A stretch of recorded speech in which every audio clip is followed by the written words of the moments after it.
My daughter-in-law stood in the kitchen of the house I'd lived in for 40 years, her face a mask of fury, and screamed, "Pay rent or get out." My son, her husband, just stood there and let her. They thought I was a helpless old woman trapped under my own roof. So I did what they said. I got out, by quietly stopping the mortgage payments and letting the bank throw them both out onto the street. Before I begin, I just want to say thank you for taking the time to hear my story. If you're comfortable, let me know where you're listening from and what time it is where you are. My name is Martha Goodwin, and this is the story of how my son and his wife tried to evict me from my own home, and how I let them evict themselves instead. For a year after my husband, David, passed, the silence in our Shaker Heights house was a gentle, comforting blanket. It was filled with the ghosts of a life well lived, the echo of his laugh in the den, the scent of his pipe tobacco that still clung faintly to the curtains, the warmth of 45 years of shared memories. I was 67, a retired librarian, and my life was quiet, orderly, and my own. The house, a sturdy, comfortable colonial on a street lined with proud oak trees, was paid off. It was my fortress, my sanctuary, the place where every memory I cherished resided. My son Gregory was a good boy. At 43, he still had the same kind eyes and gentle spirit he'd had as a child. His kindness, however, was a soft, malleable thing easily shaped by a stronger will. And his wife, Chantel, possessed a will of iron. She was a woman who moved through the world with a sharp-edged sense of entitlement, always believing she was destined for a grander life than the one she had.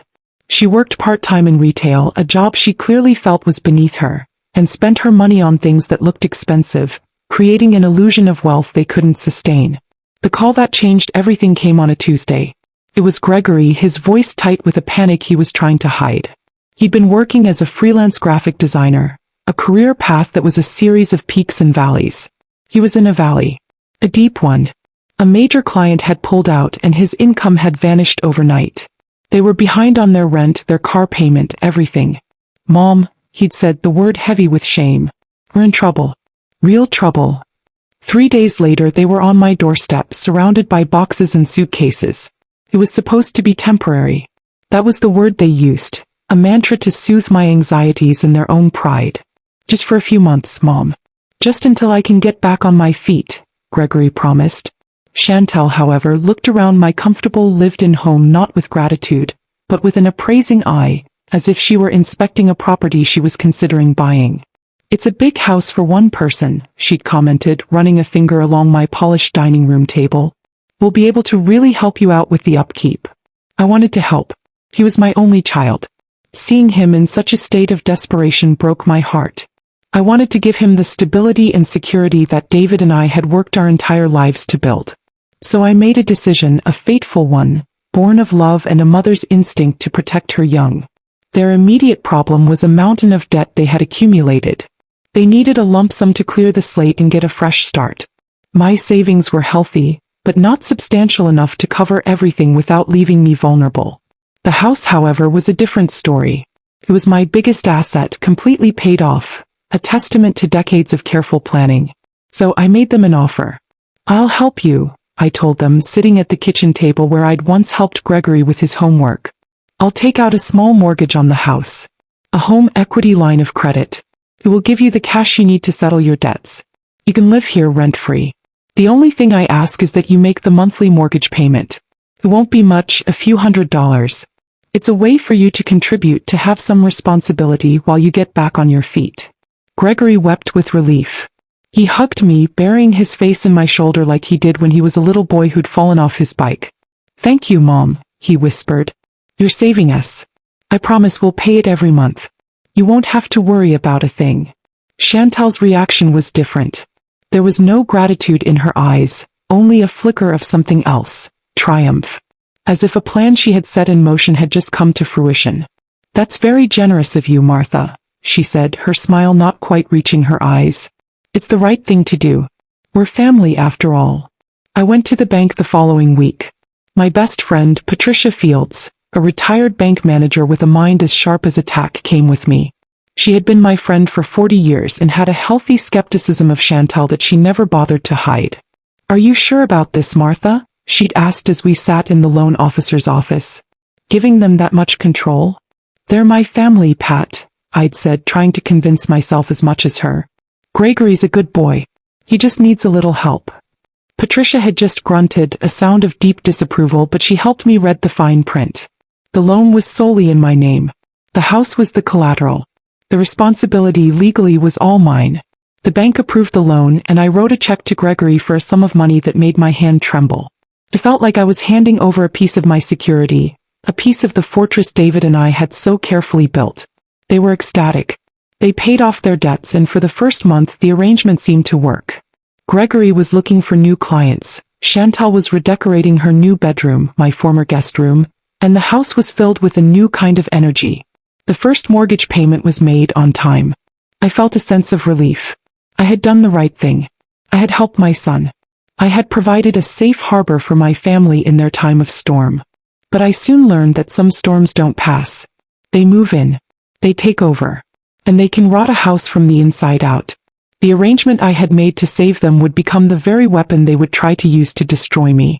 The first few months of our new living arrangement were a fragile piece, the kind that exists in the eye of a hurricane.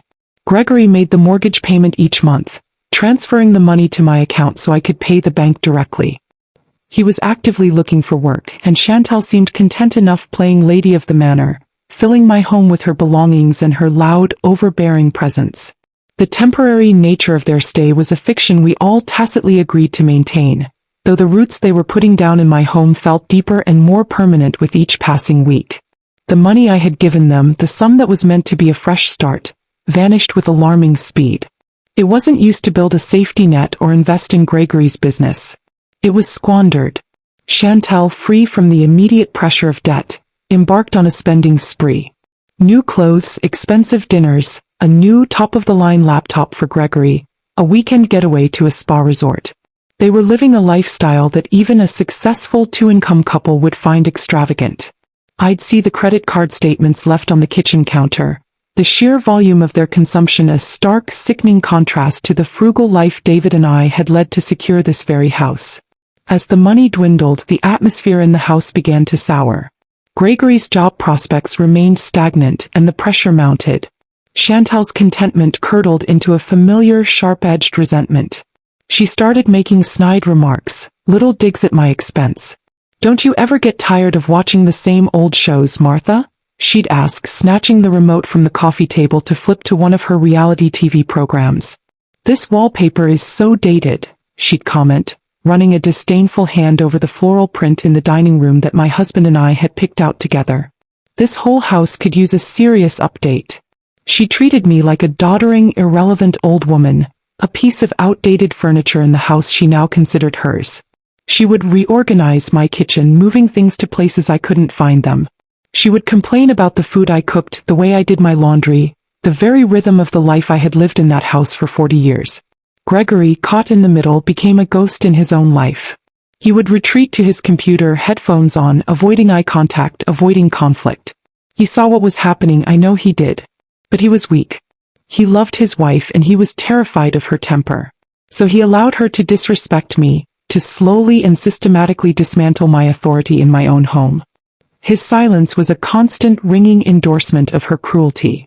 The breaking point came 6 months after they moved in. The lump sum from the mortgage was gone. Their credit cards were maxed out again. The financial desperation had returned, but this time, it was laced with a potent, ugly entitlement. They no longer saw themselves as guests in my home. They saw themselves as its rightful heirs, and I was just an obstacle, an inconvenience who was hoarding their inheritance.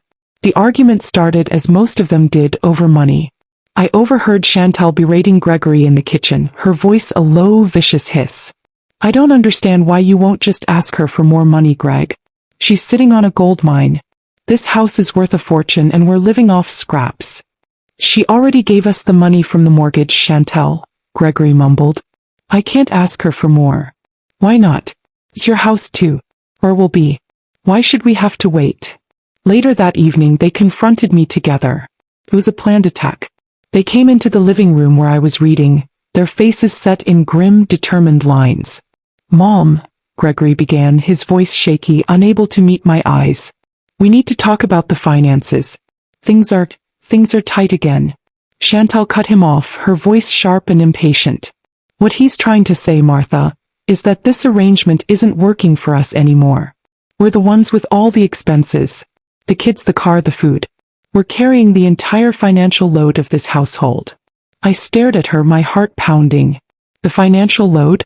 They were living in a paid-off house, rent-free, thanks to a loan I had taken out in my name.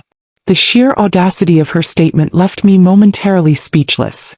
The mortgage payment you have us make, she continued, her voice dripping with contempt as if it were a great and terrible burden, it barely covers the cost of having you here. Your share of the utilities, the property taxes, the food you eat. I buy my own food, I said quietly, my voice dangerously calm. That's not the point, she snapped. The point is we are a family of 4 and you are one person. We are the ones running this house now. We are the primary residents. And you need to start pulling your weight. I looked at my son. Gregory, do you agree with this? He shuffled his feet, his gaze fixed on the floor.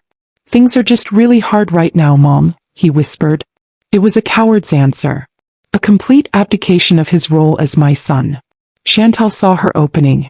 She stepped forward, her face flushed with a righteous, greedy anger.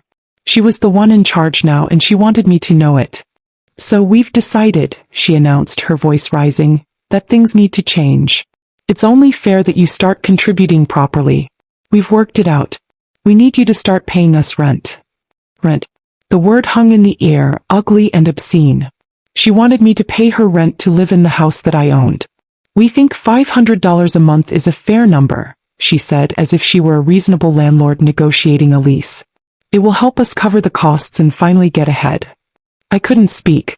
The betrayal was so profound, so complete, it felt like a physical blow knocking the air from my lungs. My silence, my shock, she mistook it for weakness. She thought she had me cornered. She decided to go in for the kill. Her face twisted into a snarl and she took another step closer, her voice rising to a shrill, ugly scream that echoed through the quiet house. We're the ones running this house now. You need to start pulling your weight. Pay us rent or get out. The final 2 words were a shriek. Get out. In the ringing silence that followed, I saw my son flinch. He finally looked at me, his eyes wide with a flicker of shame, of horror at what had just been said. But it was too late. He had stood by and let it happen. He had chosen his side. I looked from his weak, cowardly face to Chantal's triumphant, hate-filled one. And in that moment 45 years of unconditional motherly love turned to ash in my mouth. The woman they saw before them, the quiet, gentle, grieving widow, ceased to exist. Something new was born in her place. Something cold and hard and utterly resolved. I didn't say a word. I didn't cry. I didn't argue. I simply pushed myself up from my chair, my movements slow and deliberate. I looked at them both, a long, unreadable stare, and then I turned and walked out of the room. I walked up the stairs to my bedroom, the sound of my own steady footsteps the only sound in the world. I closed the door behind me and the first part of my old life came to an end. The second part was about to begin. I sat in the dark of my bedroom for a long time, the ugly echoes of Chantal's screams still ringing in my ears. Pay rent or get out. The words were a brand, searing a permanent mark on my heart. This wasn't just an argument over money. It was a fundamental rejection of everything I was, everything I had ever been to them. I was no longer a mother, a grandmother, the matriarch of the family. I was a tenant, a burden, a problem to be solved. The initial shock gave way to a grief so profound it felt like a physical weight pressing down on my chest. It was the grief of losing a child. Not to death, but to something far crueler. To his own weakness, to the poisonous influence of a woman who had systematically turned him against his own mother. Gregory's silence during that confrontation was louder than Chantal's scream. His silence was his consent. He had stood there and watched his wife try to evict his mother from the home his father had built for her. But as the hours ticked by, as the moon traced its slow, silent path across the sky outside my window, the grief began to recede. It didn't disappear, but it made way for something else. A cold, hard anger. A clarity so sharp it felt like a shard of ice in my veins. They had drawn a line in the sand. They had given me an ultimatum. And they had foolishly assumed that I was a powerless old woman with no options. I did not sleep. At dawn I rose, showered, and dressed with a deliberate, newfound purpose. I looked at my reflection in the mirror. The woman looking back was tired, her face etched with sorrow, but her eyes were not defeated. They were clear. They were resolved. I bypassed the kitchen, avoiding any possibility of an encounter, and walked straight out the front door into the cool, crisp Cleveland morning. I didn't get in my car. I walked the 2 blocks to my best friend's house. Patricia Fields had been my anchor for 40 years. A retired bank manager, she was a woman of sharp intellect, fierce loyalty, and absolutely zero tolerance for nonsense. She had been wary of this arrangement from the start, her banker's mind seeing the risk where my mother's heart had only seen the need. She was already awake, sitting at her kitchen table with the morning paper and a cup of coffee. She took one look at my face as I walked in and folded the paper with a snap. "Oh, honey," she said, her voice soft with concern. "What did they do now?" We sat at her table, the morning sun streaming through the window, and I told her everything. I recounted the entire ugly scene, the accusations, the demands, Chantal's final, screaming ultimatum. I spoke in a flat, emotionless monotone, the story tumbling out of me as if it had happened to someone else. Patricia listened without a word, her expression growing darker and more thunderous with every sentence. Her hands, clasped around her coffee mug, were white-knuckled. When I finished, she was silent for a full minute, her jaw tight with a controlled fury. "That ungrateful, greedy little witch," she finally hissed, her voice low and dangerous. "And Gregory, to just stand there and let her." I could just spit. She took a deep, calming breath, the banker in her taking over. "Okay, Martha. Let's put the anger aside for a minute. Let's get practical. Let's talk facts. The house is in your name, correct?" "Solely." "Yes," I said. "And the mortgage, the HELC you took out, that's in your name only as well?" "Yes," I confirmed. "And this agreement you had where they would make the payment, was any of that in writing?" I shook my head. "No. It was a verbal agreement. A family understanding." Patricia let out a short, bitter laugh. "A family understanding. Well, it seems they have a different understanding of family than you do." She leaned forward, her eyes sharp and focused. "So, legally, Martha, you hold all the cards. The house is yours. The debt is yours. They are, for all intents and purposes, guests in your home who have overstayed their welcome. You could have them legally evicted." I shuddered at the thought. The confrontation, the ugliness, the sheriff at the door. "I don't want to fight with them, Pat. I don't have the strength for that kind of battle." "I know you don't," she said gently. "And that's what they're counting on. They're banking on you being too tired, too heartbroken, too scared to fight back. They think they've got you trapped." She took a sip of her coffee, her eyes gleaming with an idea. "So we don't fight. We don't engage. We don't play their game at all. We play a different one. A smarter one." She leaned in, her voice dropping to a conspiratorial whisper. "They gave you an ultimatum, right? Pay rent or get out." "Yes," I said, the words still tasting like poison. "Okay," Patricia said, a slow, cunning smile spreading across her face. "So you take the second option. You get out. But not in the way they think." She paused for effect. "Martha, what would happen if you just stopped paying the mortgage?" I stared at her, confused. "What do you mean?" "The bank would come after me. It would ruin my credit." "Yes, it would," she agreed. "But think it through. Who is the loan in the name of?" "Me," I whispered. "And whose credit would be ruined?" "Mine." "And whose house would the bank eventually foreclose on and take?" The pieces began to click into place in my mind, forming a picture that was both terrifying and brilliantly, beautifully simple. "My house," I said, my voice barely audible. "Exactly," Patricia said, slapping the table lightly with her palm. "You see, it's your credit, your debt, your house. They have no legal connection to any of it. They're just squatters. You told them they had to make the payments. They have failed to do that and have instead demanded you pay them. So you let them have what they want. You absolve yourself of the responsibility. You stop paying." "But where would I go?" I asked, the practicalities of it swirling in my mind. "You have your savings, the money, David, and you put away. It's not a fortune, but it's enough. You quietly find yourself a nice, small apartment. You move your most precious things, your photos, your mother's china, David's books. You do it slowly, quietly while they're at work. You disappear from the financial equation of that house entirely. And you let the system do the dirty work for you." She leaned back, her eyes shining. "They want to be in charge of the house. Fine. Let them be in charge of a house that's in foreclosure. Let them deal with the bank notices. Let them try to explain to a bank that won't even talk to them why the mortgage isn't being paid. You don't have to evict them, Martha. The bank will. The sheer passive-aggressive genius of it was breathtaking. It was a plan that required no confrontation, no arguments, no screaming matches. It required only one thing from me: inaction. I wouldn't have to fight them. I would simply have to let them be crushed by the consequences of their own greed and disrespect. They wanted me to get out. I would get out of the loan, out of the responsibility, out of their lives. A new kind of resolve settled over me. It wasn't the angry, heartbroken resolve of the night before. It was a quiet, cold, and powerful decision. They had handed me an ultimatum thinking it was a cage.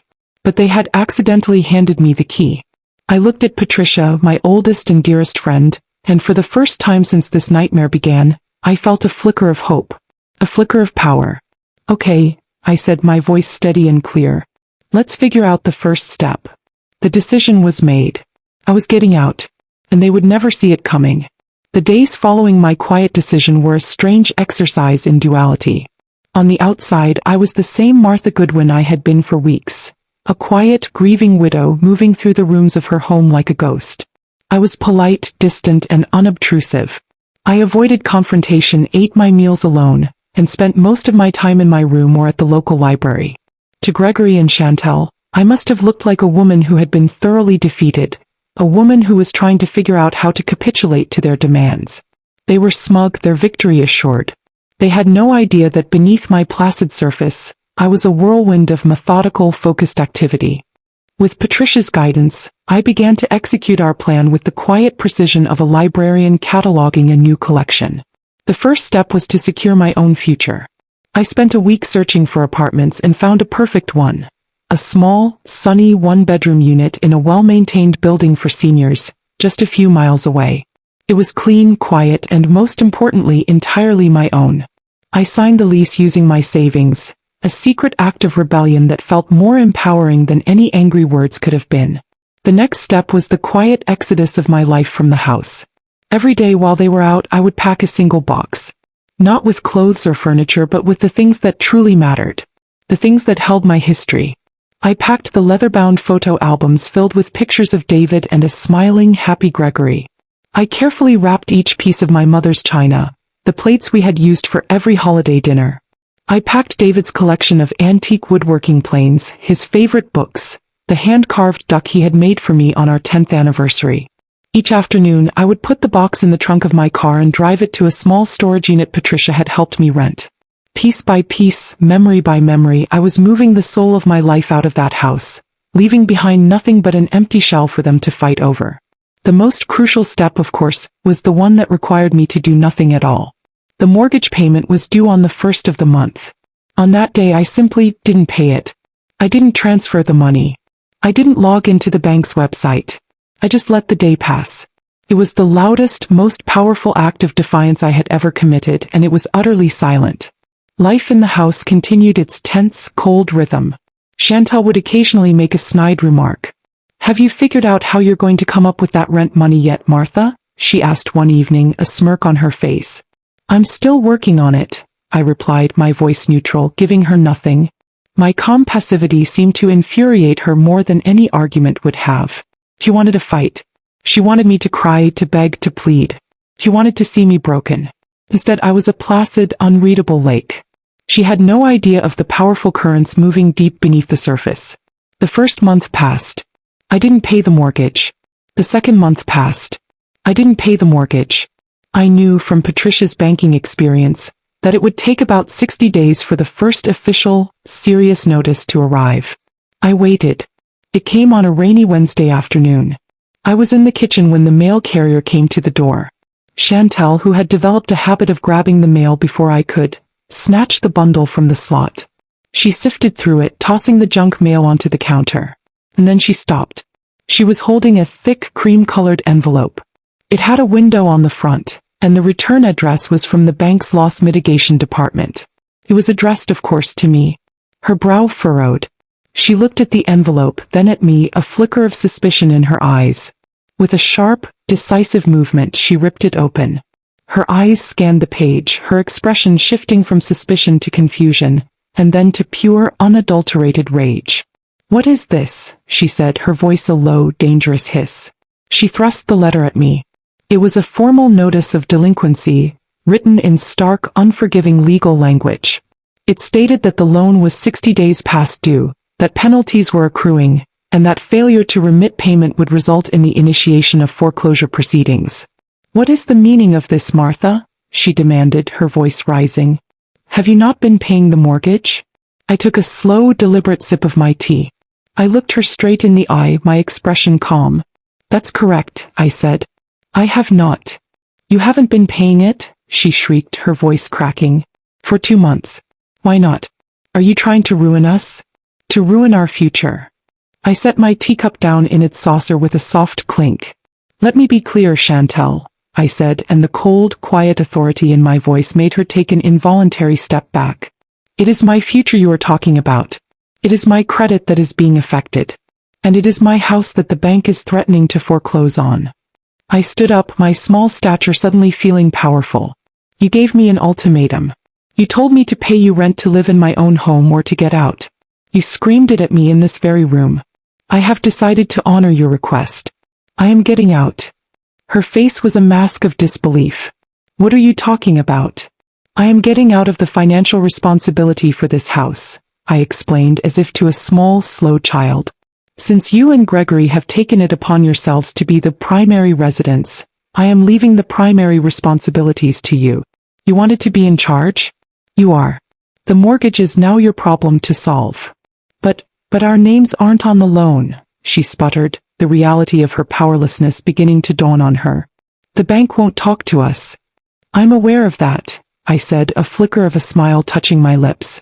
"That sounds like a very difficult situation for you." I picked up my teacup. "Now, if you'll excuse me, I have a book to finish." I walked out of the kitchen, leaving her standing there, the letter trembling in her hand. She was holding the first official document of her own self-inflicted eviction. She had wanted a war and had prepared for a battle of wills, of tears and arguments. She had never imagined that I would simply refuse to fight, and instead, pull the financial ground out from under her feet. The first notice had arrived. The clock was now ticking, and the sound of it, I imagined, was going to drive her mad. The arrival of the delinquency notice shattered the smug, triumphant peace of their occupation. The house, which had been their prize, their kingdom, was suddenly revealed to be a trap, and they were the ones caught inside it. The quiet, defeated old woman they thought they had cornered had turned the tables on them with a single, devastatingly simple act of non-compliance. Panic set in. It was a frantic, ugly thing. The first thing they did was try to reason with the bank. I overheard Gregory on the phone for hours, his voice escalating from a reasonable tone to one of pleading, and finally to frustrated rage. "But I'm his son. We live here," he'd yell into the receiver. "You have to talk to me." The response was always the same. The dispassionate voice on the other end would inform him that due to privacy laws, they could only speak to the person whose name was on the loan, Martha Goodwin. And Martha Goodwin was suddenly very, very difficult to get a hold of. When their attempts with the bank failed, they turned their attention back to me. The bullying and intimidation ramped up, but now it was laced with a desperate, panicked edge. "You have to call them, Mom," Gregory would plead, following me from room to room. "Just call them and straighten this out. We'll figure out the money. I promise." "I'm sorry, Gregory," I'd say, my voice calm and distant. "But this is no longer my concern. As Chantal so clearly stated, you are the ones running the house now. This falls under your jurisdiction." Chantal's approach was less pleading and more furious. "Do you have any idea what you're doing?" she'd scream at me. "You're destroying our lives. You're going to make us homeless. All because your feelings got hurt." "My feelings didn't just get hurt, Chantal," I replied once, stopping in the hallway to look her dead in the eye. "You threatened me. You tried to extort money from me and evict me from my home. The consequences of those actions are now beginning to arrive. They are addressed to me, but they are for you. I suggest you get used to them." I had completely disengaged. I was a stranger in my own home, a silent observer watching a slow-motion car crash that I had set in motion by simply taking my hands off the wheel. I spent my days at my new secret apartment, arranging the few pieces of furniture I had bought, hanging pictures, creating my new life. Or I would sit for hours with Patricia, who followed the proceedings with the grim satisfaction of a chess master watching her opponent fall into a perfectly laid trap. "The next notice will be the big one," she told me over coffee one afternoon. "The notice of intent to foreclose. That's when the legal clock officially starts. They'll have 90 days to cure the default before the bank can schedule an auction. That's when the real panic will hit."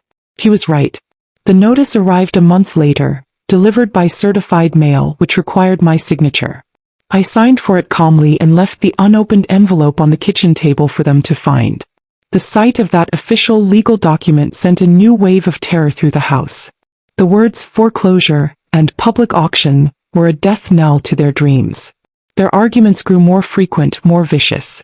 They were trapped animals, snarling at each other in a cage of their own making.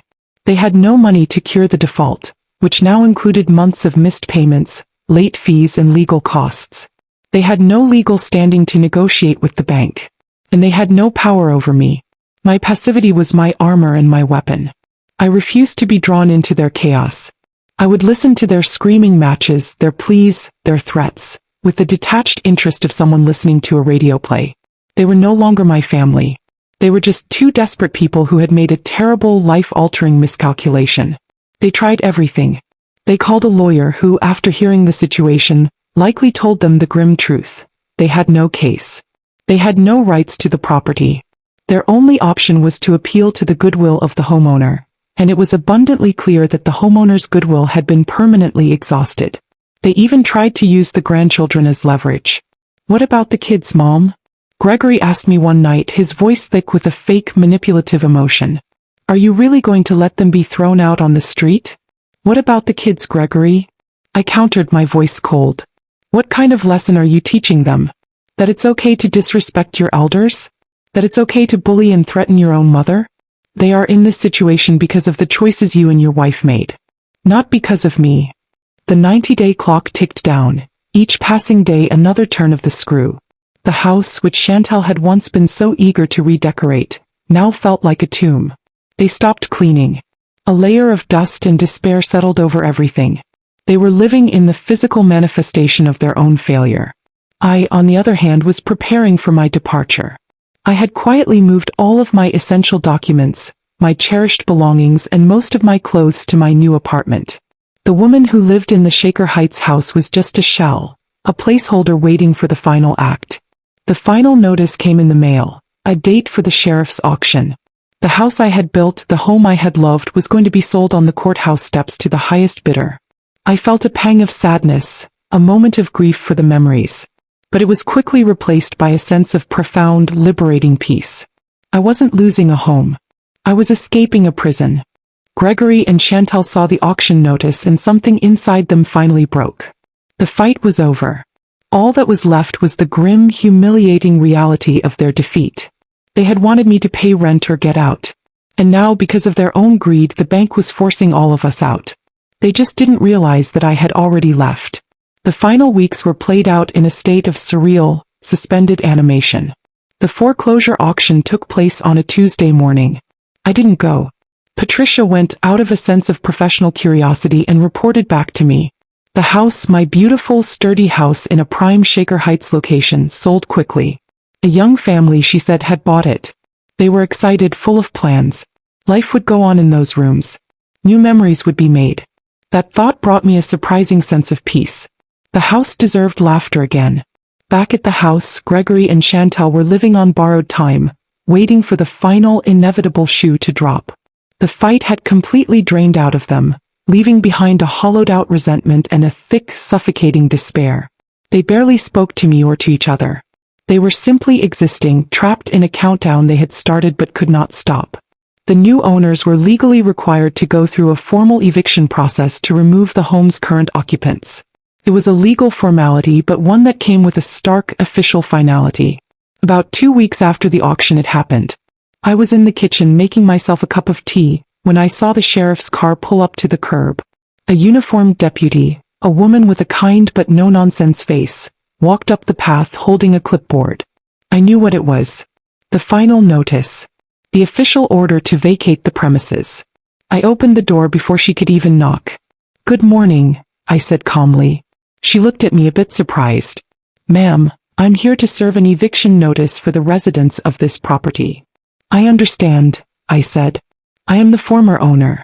The current residents are my son and his wife. They're upstairs." I stepped aside and let her in. I called up the stairs, my voice even. "Gregory, Chantal, there's someone here to see you." They came down the stairs slowly, their faces pale. When they saw the uniform, Chantal let out a small, strangled gasp. Gregory just stared, his shoulders slumping in final, utter defeat. The deputy was professional and polite. She explained that they had 5 days to vacate the property. She handed them the papers, which they took with trembling hands. There was no argument, no protest. The fight was over. The game was lost. The sheriff's knock was the final, undeniable checkmate. As the deputy left, a large moving truck, which I had seen parked down the street, rumbled to a stop in front of the house. It wasn't for me. It was for them. Faced with the inevitable, they had been forced to make arrangements. The next 5 days were a flurry of chaotic, angry packing. They threw their belongings into boxes with a resentful carelessness. The expensive furniture Chantal had so proudly bought now looked cheap and tawdry as it was hauled out to the truck. Their dream life was being dismantled box by broken box. Through it all, I moved with a quiet, serene purpose. I packed my last few toiletries into a small bag. I stripped the sheets from my bed. I walked through the empty rooms of the house one last time, not with sadness, but with a sense of profound closure. I had raised my son here. I had loved my husband here. I had grieved here. And I had been betrayed here. The house had served its purpose in my life. It was time to let it go. On the final day, as they were loading the last of their things, I walked out the front door, carrying nothing but my purse and a small suitcase. Gregory saw me, and for a moment his face crumpled. He looked like the little boy I had raised, lost and full of regret. "Mom," he said, his voice cracking. I'm so sorry." I stopped and looked at him, my son, a man broken by his own weakness. "I know you are, Gregory," I said, and my voice was not angry, but it was not forgiving either. It was simply tired. "But sorry doesn't fix this. You made your choice. Now you have to live with it." I didn't wait for a reply. I walked to my car, got in, and drove away. I didn't look back. I drove directly to my new apartment. It was clean, sunny, and peaceful. My things, the true heart of my home, were already there waiting for me. I spent the afternoon unpacking my books, arranging my photos, making a cup of tea in my new kitchen. Later that evening, Patricia came over with a bottle of wine to celebrate. We sat on my new small balcony, looking out at the quiet courtyard.